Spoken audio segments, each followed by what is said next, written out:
Hi, I'm Scott Harvey from Scott Harvey Wines and Jana Wines. It is the end of another harvest. Wahoo! It's the 42nd one for me.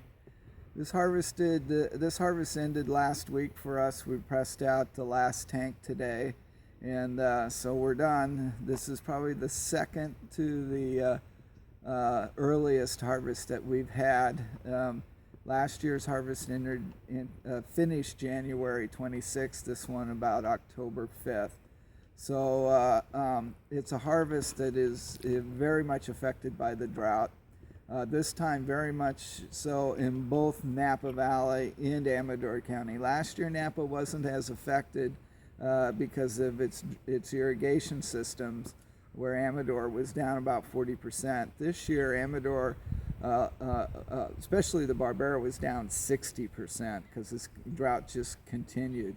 Napa didn't have as much irrigation to put on this year as last year, plus the budwood that was formed last year during last year's drought was weakened and weaker, so this year's crops were down in Napa as well.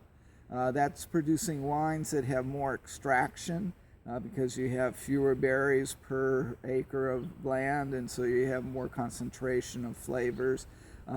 They tend to ripen earlier, so you end up with these really ripe, extractive wines. Also, we had very little winter last year, so the vines really never shut down real hard, so they kind of got a head start this year in the spring. And that also brought the harvest on much earlier. So it'll be an interesting harvest. The only other harvest that was this thin in light and crop for me was 1978, which was after the last really big drought that we had. So after 2 years of that, we got lots of rain. So hopefully we're praying this year to get lots of rain again and get the cycles going back into the wet cycle. So we hope you look forward to the 2015 vintage when it comes out, and we hope you enjoy it. See ya.